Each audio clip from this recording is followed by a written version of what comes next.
La mayor flota de la marina japonesa se lanza a por el enemigo. Sus enormes cañones están preparados para frenar el avance aliado. En el camino hacia la victoria nipona, solo se interponen los barcos y aviones norteamericanos.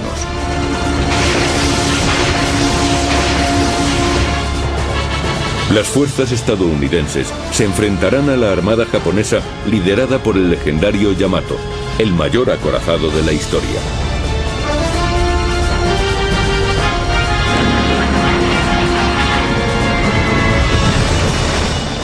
Mediante la moderna tecnología de la animación por ordenador, reviviremos las heroicas aventuras de los marinos y aviadores que combatieron y lograron la destrucción de la flota japonesa.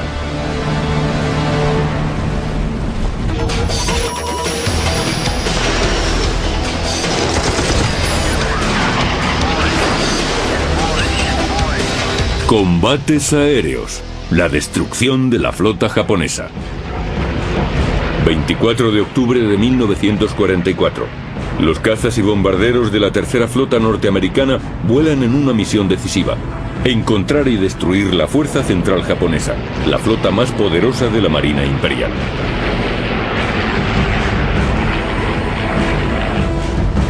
La fuerza central tiene un objetivo: eliminar a las fuerzas aliadas de tierra que ahora están invadiendo las Filipinas.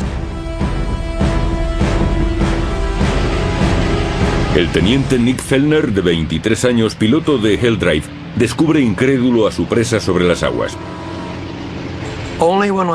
Cuando salí de entre las nubes pude ver todos esos barcos japoneses navegando en una sola dirección. Así que elegí el barco más grande que vi y fui a por él.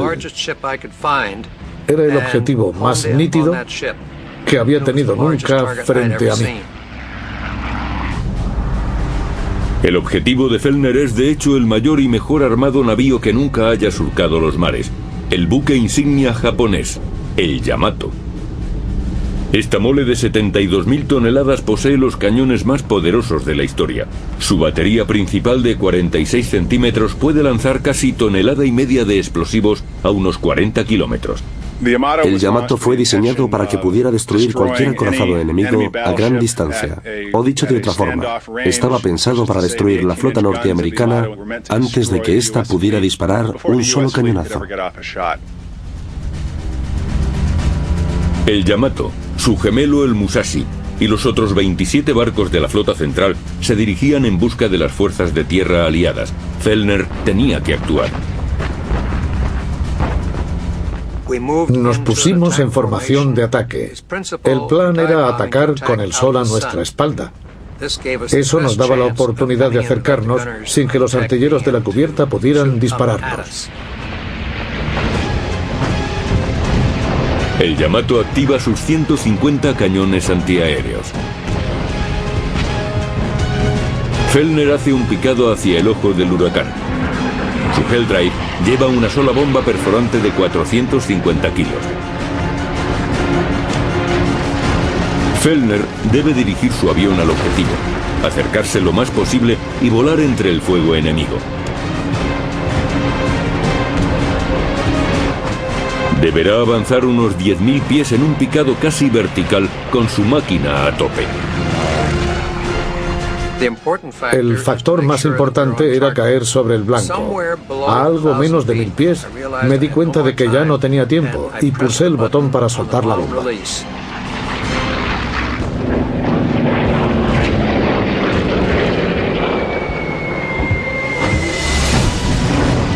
En el último instante, Fellner tira de la palanca ascendiendo en retirada a 9 Gs. Y mira hacia atrás, hacia su objetivo.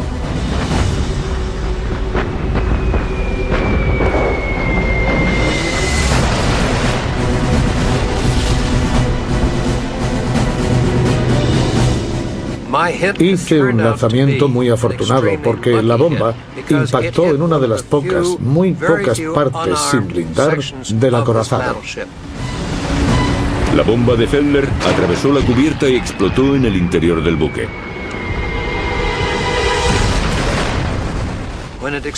Al explotar por debajo de la línea de flotación, abrió dos enormes agujeros en el casco. Unas 3.000 toneladas métricas de agua inundaron la nave. El Yamato se escora 5 grados, pero su casco está construido en forma de panal, con 1.500 compartimentos estancos. Enderezan la nave rápidamente. Pero el ataque aéreo daña gravemente a otros 3 buques japoneses. Y el navío gemelo del Yamato, el Musashi, se hunde en el mar de Shibuyan. De los 259 aviones que han tomado parte en el ataque, solo 18 han sido derribados. El almirante Kurita, al mando de la fuerza central, ordena a sus barcos virar en redondo. Lo que parece ser una escaramuza de las fuerzas norteamericanas es en realidad el principio de una de las mayores batallas navales de la historia.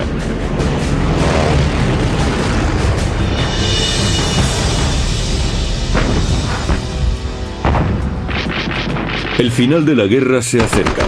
Japón necesita desesperadamente frenar el avance aliado. El general Douglas MacArthur ha desembarcado en la isla filipina de Leyte con una fuerza de 200.000 hombres. La invasión amenaza con cortar líneas de abastecimiento niponas. Japón no puede permitirse la derrota. Si los japoneses perdiesen las Filipinas, se cortarían las líneas de suministro entre Japón y las Indias holandesas. No podrían seguir manteniendo una economía de guerra, de modo que si Japón pierde las Filipinas, la guerra está acabada. A Japón apenas le quedan portaaviones. Su única esperanza reside en sus grandes acorazados. Y desarrollan una arriesgada estrategia a la que llaman Show-Go, o Plan de Victoria. El objetivo es destrozar la fuerza de invasión de MacArthur con los grandes cañones de los buques. El Plan Show-Go divide la flota japonesa en 3 fuerzas. La central, comandada por el almirante Kurita, se dirigirá hacia Leyte a través del estrecho de San Bernardino. Una fuerza sur navegará hacia el norte en busca de las fuerzas de MacArthur por el estrecho de Surigao. El plan consiste en llevar estas fuerzas a través de unas aguas muy vigiladas y llegar a Leyte en un movimiento de pinza, por el norte y por el sur. La estrategia del plan es el engaño. Por el norte, una fuerza compuesta por la reducida flota de portaaviones hará de cebo, esperando a atraer a la tercera flota norteamericana del almirante Bull Halsey, despejando los canales hacia Leyte para que avance la fuerza central. Ahora, tras el exitoso ataque aéreo sobre la fuerza central, Halsey pica el anzuelo. Cree que Kurita se está retirando, así que se mueve hacia el norte para perseguir a los portaaviones japoneses. Entonces, apenas 2 horas después de haber dado la vuelta, el almirante Kurita ordena al Yamato y a los restantes buques que inviertan el rumbo hacia Leyte.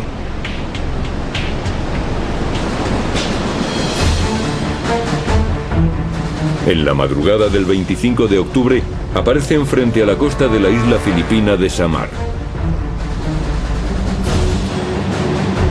A las 6:35 avistan unos mástiles en el horizonte, a unas 25 millas náuticas. Los vigías japoneses aún no perciben siluetas y suponen que los barcos que tienen delante son una parte de la tercera flota de Halsey. No podían estar más equivocados. Es el Taffy 3, un grupo de la séptima flota norteamericana. Pequeños barcos que prestan apoyo a las tropas de tierra y protegen contra los submarinos. El Taffy 3, el pequeño grupo de abejas obreras, no tiene nada que hacer en el mar frente al gran Yamato. Lo último que espera esta pequeña fuerza es verse involucrada en un combate contra la fuerza central japonesa. Pero eso es justo lo que ocurre en la batalla de Samar. El Taffy 3 está compuesto por 13 barcos. Son 6 pequeños portaaviones de escolta, 3 destructores y 4 destructores de escolta. Los barcos norteamericanos están armados con cañones de 12 centímetros.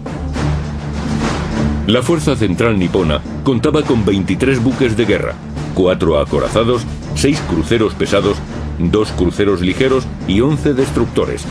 Solo el Yamato cuenta con 9 cañones de 46 centímetros y pesa lo mismo que todos los buques del Taffy 3 juntos. A bordo de los buques del Taffy 3, los hombres están relajados. Creen que la Fuerza Central ha abandonado la zona. De repente, en la pantalla del radar, aparece esta mole enorme. Me quedé sin palabras.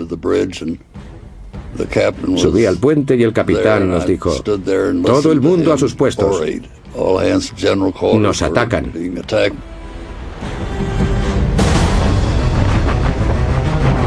A las 6:59, los cañones de 46 centímetros del Yamato abren fuego sobre el Taffy 3.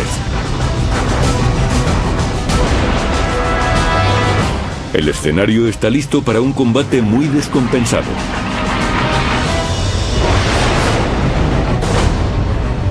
David y Goliat se enfrentan en alta mar.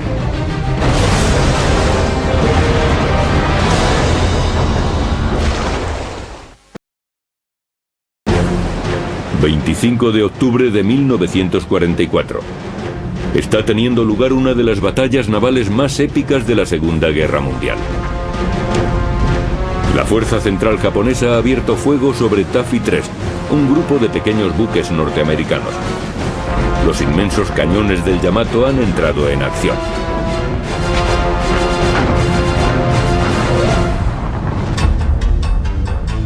Los barcos de Kurita están aquí.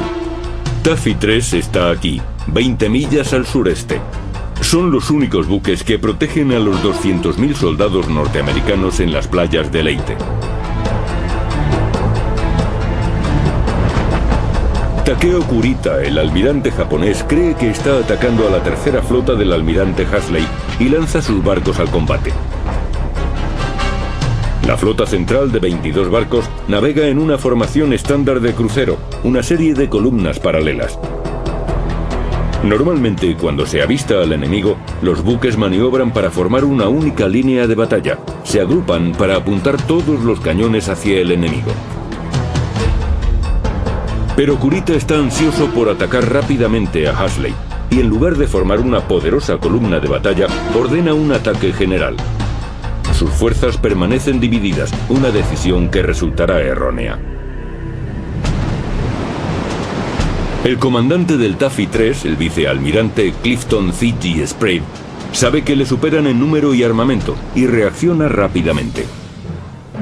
Los 6 pequeños portaaviones de escolta se sitúan dentro de un círculo defensivo formado por 3 destructores y 4 destructores de escolta. La prioridad es proteger a los portaaviones y les ordena virar hacia el este, lejos de la flota japonesa que les ataca. Al mismo tiempo hace despegar a todos sus aviones. Rápidamente despegan unos 150 Wildcats y Avengers.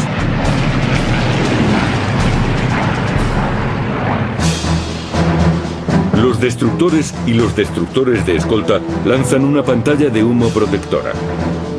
Usan botes de humo químico y añaden fuel directamente a sus chimeneas.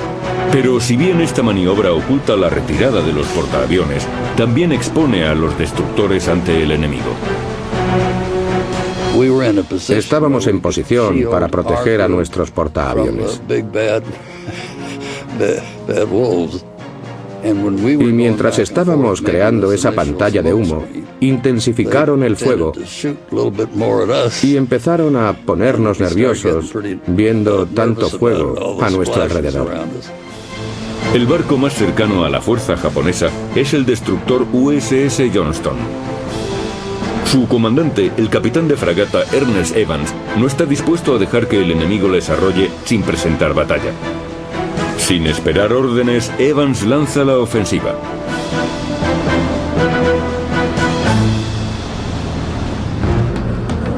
En lo que parece una misión suicida, Evans ordena poner velocidad máxima y virar el timón a la derecha. El Johnston rompe la barrera defensiva y va directo a atacar al enemigo.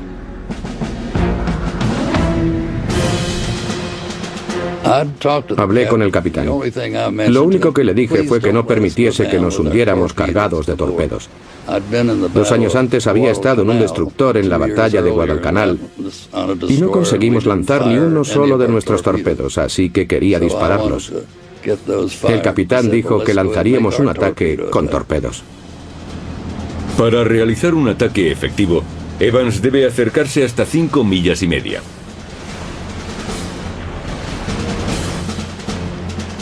Pero la artillería naval japonesa puede alcanzar 3 o 4 veces esa distancia. Una sola andanada del Yamato podría echar a pique al Johnston.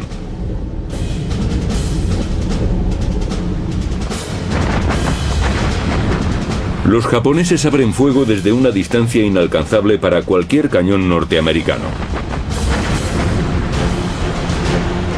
El Johnston avanza sin miedo zigzagueando entre las albas enemigas. Evans ordena a su tripulación perseguir piques.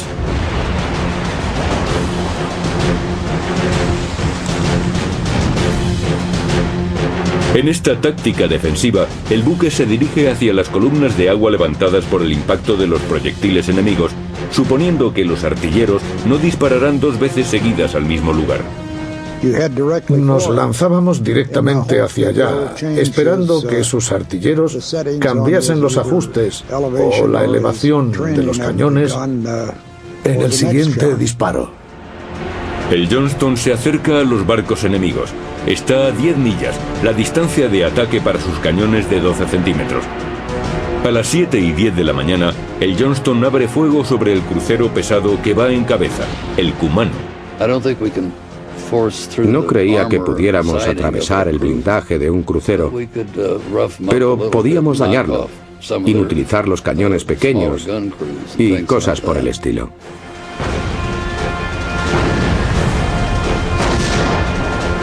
En 5 minutos, la batería principal del Johnston lanza unos 200 disparos.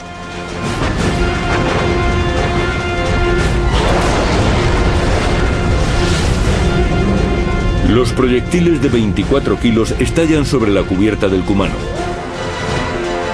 El Johnston avanza hacia el buque enemigo. Sus torpedos están listos. El Johnston es un destructor de la clase Fletcher, diseñado para escoltar y proteger contra lanchas torpederas y submarinos. Al pesar solo 2.100 toneladas, a los destructores como el Johnston se les apoda latas por su falta de blindaje. El Kumano es 6 veces más grande que el Johnston. Mide casi como 2 campos de fútbol a lo largo y está blindado de proa a popa. El Johnston es ligeramente más rápido que el Kumano, pero el armamento de este es muy superior al del Johnston. La única esperanza del buque norteamericano es dirigir correctamente sus 10 torpedos explosivos modelo 15 alojados en los 2 tubos lanzatorpedos de la cubierta.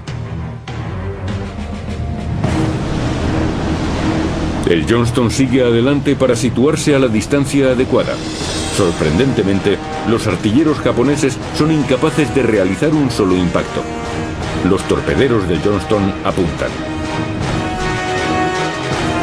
Deben calcular la velocidad del barco enemigo y el tiempo que tardarán los torpedos en llegar al objetivo.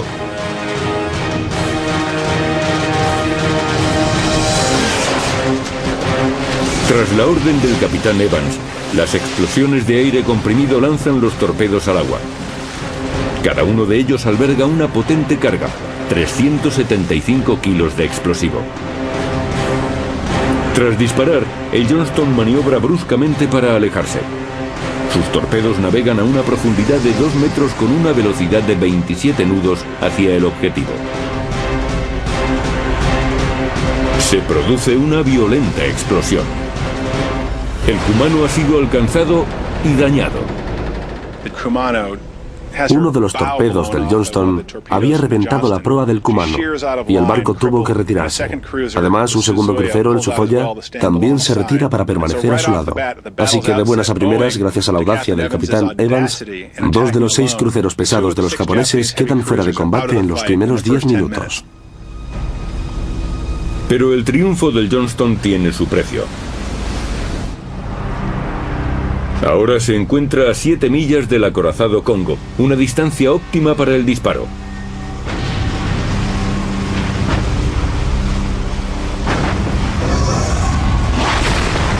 A las 7:30 el Kongo dispara 3 proyectiles de 35 centímetros. Los obuses de 680 kilos vuelan a 800 metros por segundo. Finalmente, atraviesan la cubierta del Johnston y alcanzan la sala de máquinas.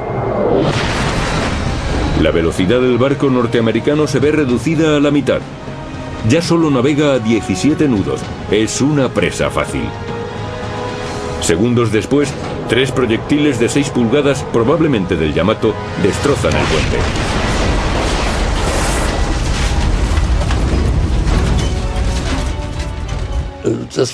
Fue como si hubieran sacudido el barco. Nuestro mástil principal se partió en dos.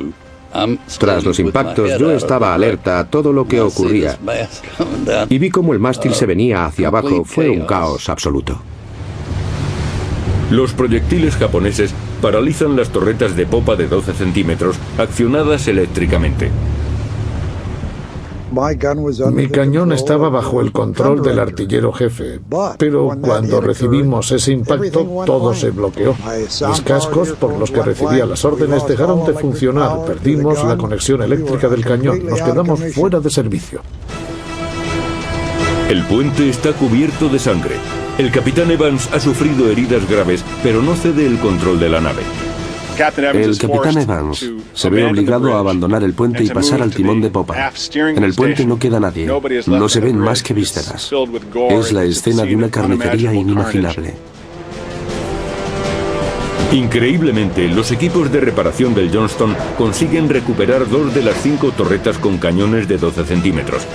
El comandante Evans está decidido a seguir luchando y el Johnston sigue en pie.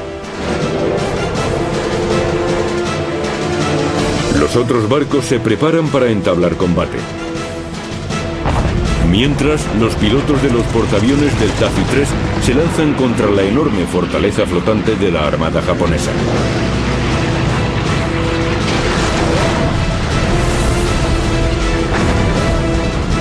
La batalla, que comenzó siendo un enfrentamiento desigual, es ahora un enfrentamiento abierto.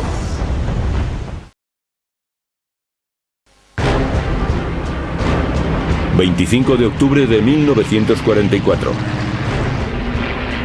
Los diminutos aviones pertenecientes al Taffy 3 despegan en un intento desesperado por impedir que la fuerza central japonesa aniquile sus buques. Estos cazas y bombarderos están armados para ataques a tierra y misiones contra submarinos.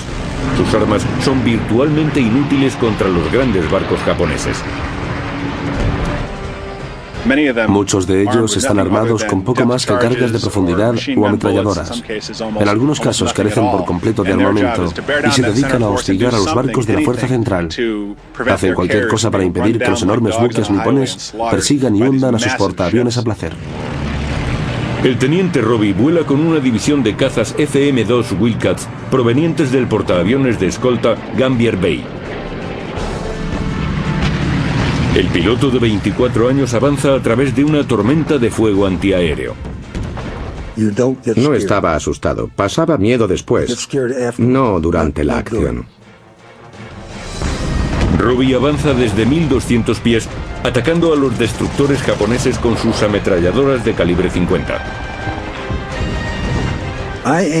Apuntaba a los torpedos que transportaban las propias naves, porque si los hacía estallar, dejaría a los barcos fuera de combate. Muy pronto, los otros portaaviones de escolta Taffy 1 y 2, situados a 30 millas al sur, hacen despegar a sus Wildcats y Avengers.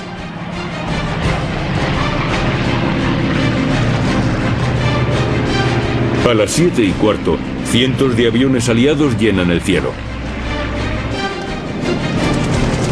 Sus esfuerzos obligan a los barcos japoneses a adoptar medidas defensivas.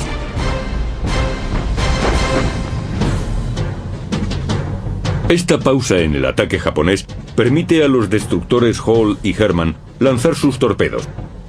Los del Herman se desvían de su objetivo, pero avanzan hacia el Yamato. El buque insignia japonés tiene que virar completamente para evitar el impacto. Desde la carlinga de su FM-2 Wildcat, Robbie observa la maniobra del Yamato y decide atacarlo con sus ametralladoras. Empecé a disparar a las posiciones antiaéreas de la cubierta de proa porque estaban desprotegidas. Pero cuando ya no podía dispararles porque volaba demasiado bajo, disparé al puente hasta agotar la munición. Sorprendentemente, tras el ataque estadounidense, el Yamato no vuelve al combate. Pero la fuerza central de Kurita todavía conserva un temible poder bélico. A las 7:35, el diminuto destructor norteamericano de escolta Samuel B. Roberts se une a la batalla y lanza sus torpedos contra el acorazado Chokai.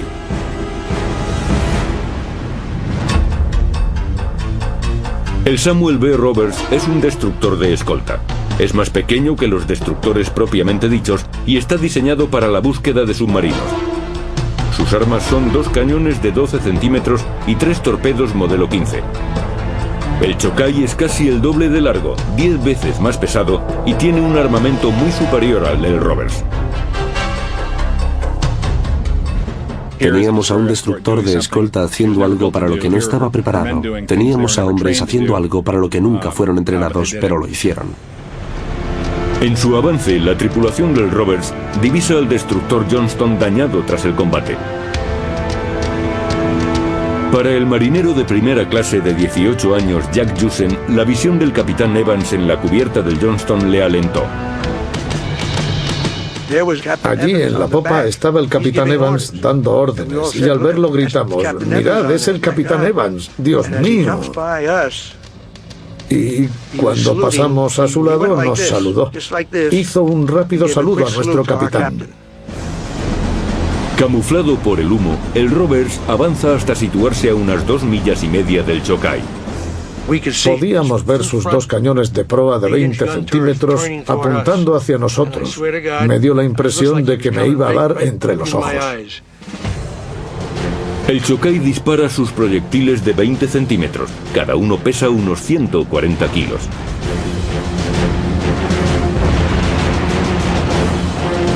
Pero el Roberts se ha acercado tanto que el crucero japonés no puede ajustar sus cañones y sus obuses se pasan de altura. El Roberts lanza entonces hacia el Chokai 3 torpedos modelo 15 de 7 metros de largo que consiguen un impacto directo en el crucero pesado. Teníamos 18 años. Gritábamos como si fuera un partido de béisbol. Entonces el Roberts ataca con las únicas armas que le quedan. Empezamos a dispararles con nuestros 2 cañones de 20 centímetros. Eso era todo lo que nos quedaba, pero estábamos dando en las partes superiores de esos cruceros. Un proyectil de 12 centímetros puede rebotar en el casco, así que nuestros artilleros apuntaban a las partes más vulnerables.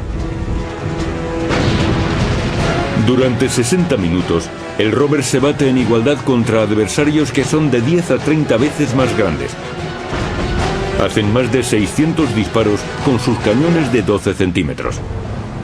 Pero a las 8:15, el Roberts se hace pedazos tras varios impactos devastadores. Nuestro cañón de popa recibió una andanada de proyectiles de 20 centímetros. Cuando se disipó el humo, el artillero jefe nos dijo que el cañón 42 se había desintegrado. Yo conocía a 2 chicos allí y solo podía pensar en su muerte. Fue entonces cuando entendimos el significado de la expresión luchar hasta el final.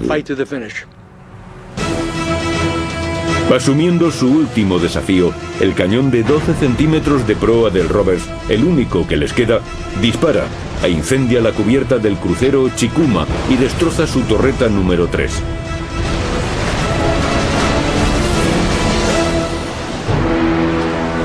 Momentos después, 3 proyectiles de 35 centímetros provenientes del acorazado Congo impactan en el Roberts, abriendo un agujero de 12 metros en el casco cerca de la línea de flotación.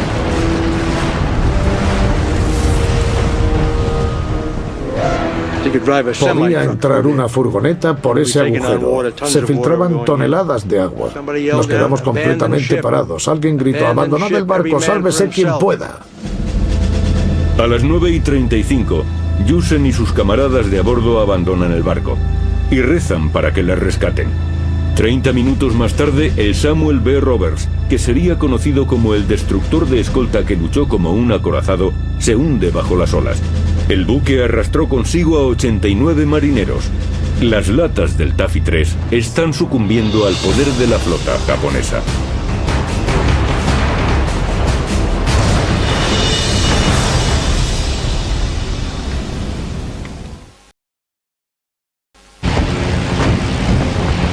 ...25 de octubre, 9 de la mañana.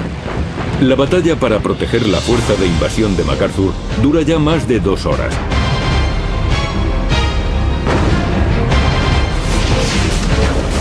A pesar de los heroicos ataques norteamericanos con torpedos, los japoneses infligen graves daños a 3 de los pequeños portaaviones de escolta del Taffy 3. Ahora, el crucero ligero Yahagi lidera 4 destructores en un ataque de torpedos contra los navíos de cubierta plana. El único barco norteamericano que está en posición para hacerles frente es el maltrecho USS Johnston. El Johnston abre fuego con los pocos cañones de 12 centímetros que le quedan. Disparábamos cada vez que podíamos fijar un blanco y seguimos disparando mientras pudimos. El capitán Evans ordena al Johnston avanzar a toda máquina para cruzar la T de la columna japonesa.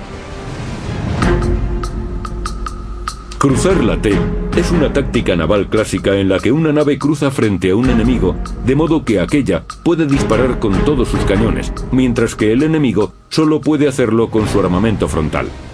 Pero antes de que el Johnston pueda cruzar la T, inesperadamente, el Yahagi vira a estribor y los destructores le siguen.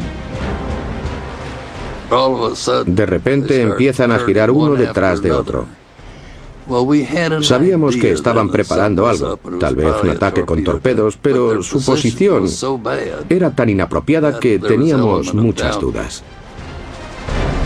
Los japoneses disparan sus torpedos.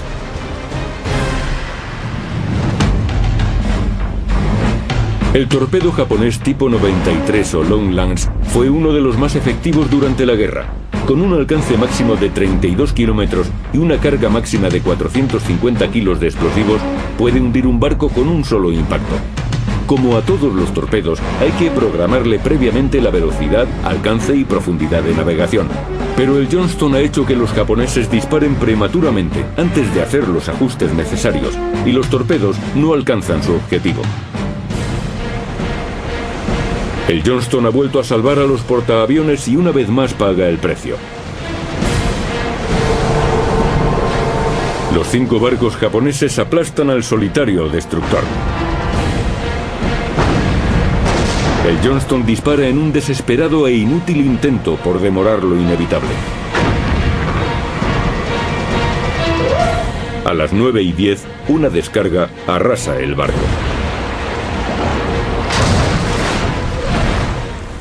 El momento determinante fue cuando reventaron el cañón 52, que está justo delante del puente, y mató prácticamente a todos los que estaban allí, e incendió las cajas de munición de los cañones del 12, levantando nubes de humo.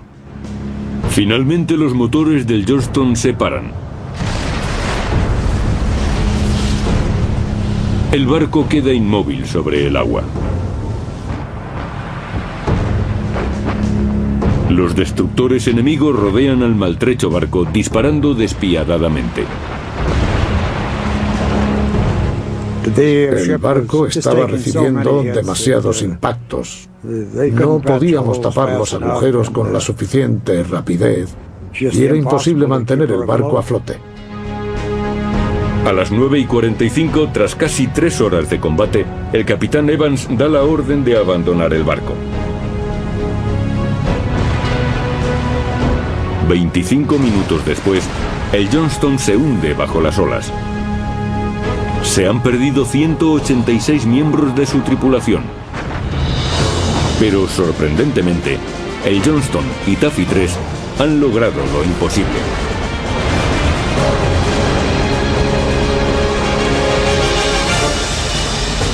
El almirante Kurita ordena a los 20 barcos de la flota central que quedan intactos volver a casa. Gracias a la determinación de los pilotos y marineros estadounidenses, la fuerza de invasión de MacArthur se ha salvado. La batalla de Samar ha concluido. David ha derrotado a Goliat. El almirante Sprague dijo que según él, la decisión del almirante Kurita de virar en redondo se debió a que había recibido demasiados daños para seguir adelante. Creo que probablemente empezó a sospechar que el plan So-Go no era viable. Su decisión fue un tanto extraña, pero teniendo en cuenta los factores, es comprensible. El éxito del Taffy 3 al conseguir que la flota central retroceda supone un gran sacrificio. 2 destructores, 2 portaaviones y un destructor de escolta han sido hundidos. Casi 1 millar de supervivientes de entre sus tripulaciones, incluyendo a Jack Jusen, Bob Hagen y Bob Hallenbaugh, pasan 70 horas en las aguas plagadas de tiburones antes de ser rescatados. Más de 1000 marineros y pilotos han muerto. Tras su heroico servicio, el Taffy 3 recibe una mención presidencial por su extraordinaria valentía en acción. El capitán Ernest Evans del Johnston abandona el barco con su tripulación, pero no se le volvería a ver. Se le otorga la medalla de honor a título póstumo. El poderoso Yamato no tendrá ningún honor. El acorazado más poderoso de la historia ha demostrado ser tan solo el elemento más llamativo del combate.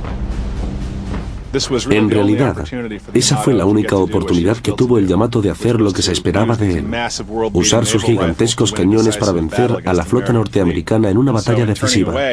Por eso, al dar la vuelta, Kurita, en cierto modo, traicionó al espíritu del Yamato. Tras la batalla de Samar, el Yamato volvió a Japón. 6 meses más tarde, en abril de 1945, se embarcará en una misión suicida para salvar el imperio japonés.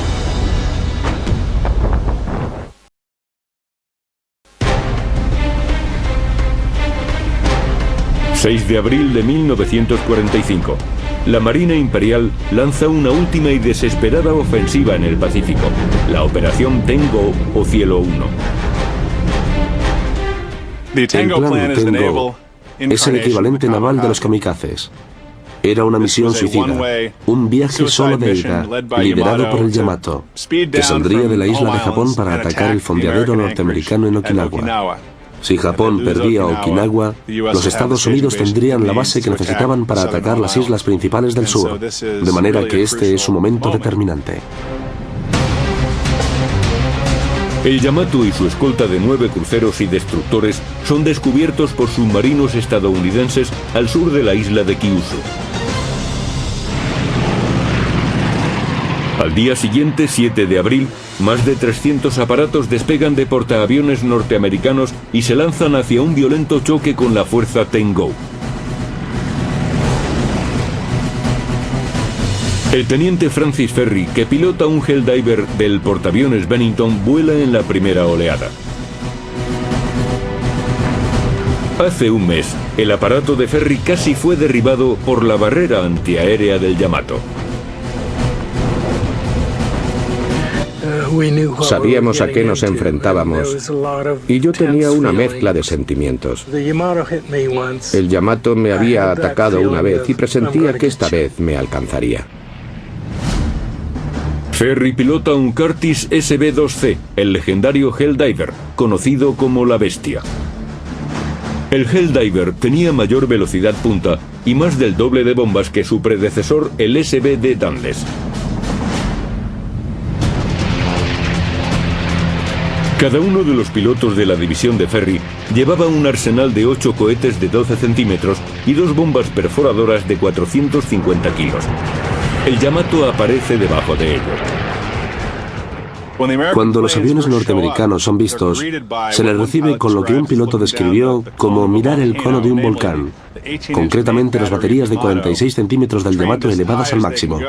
Así que fue terrible para los pilotos enfrentarse a ellos.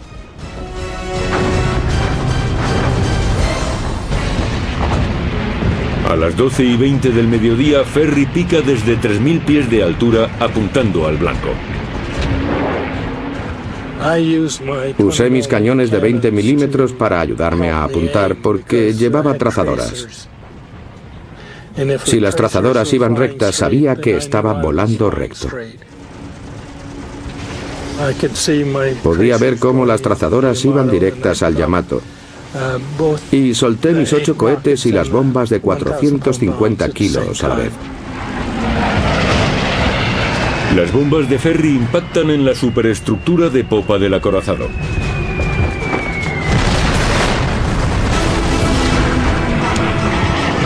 Los otros Helldivers vuelven a lanzar sus ataques.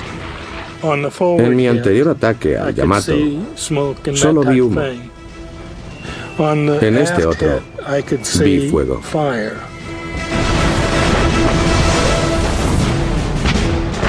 Varios aviones caen víctimas del fuego antiaéreo. Pero sus ataques se llevan por delante la mayoría de los cañones antiaéreos del Yamato. El camino está despejado para las 2 próximas oleadas de bombardeo.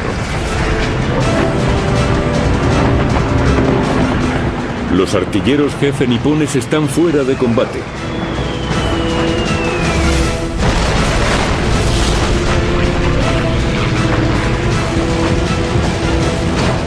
Entonces los TBM Avengers bajan en picado lanzando torpedos modelo 13. Estos torpedos aéreos se zambullen a una profundidad determinada y detonan con el impacto.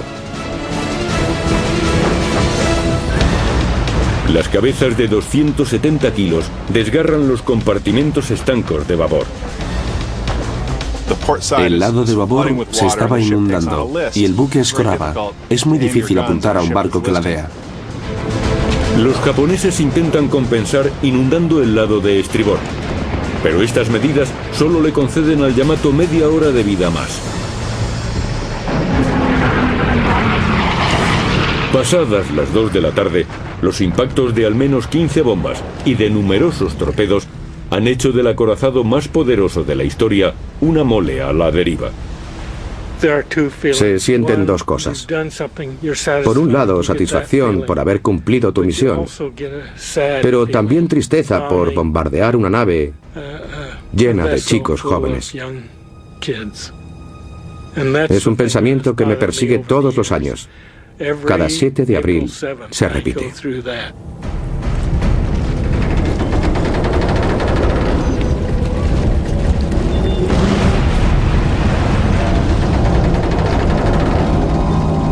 Aproximadamente a las 2:30 de la tarde, el Yamato se hunde con 2.500 hombres a bordo entre oficiales y tripulación.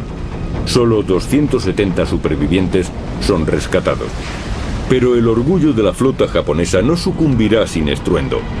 Antes de hundirse, bajo la superficie, su polvorín estalla.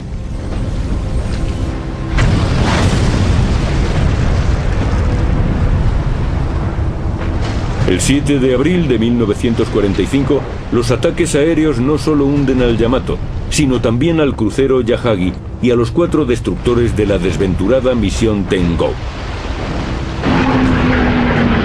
De los más de 300 aviones norteamericanos involucrados en el ataque, solo se perdieron 10, junto a 12 pilotos.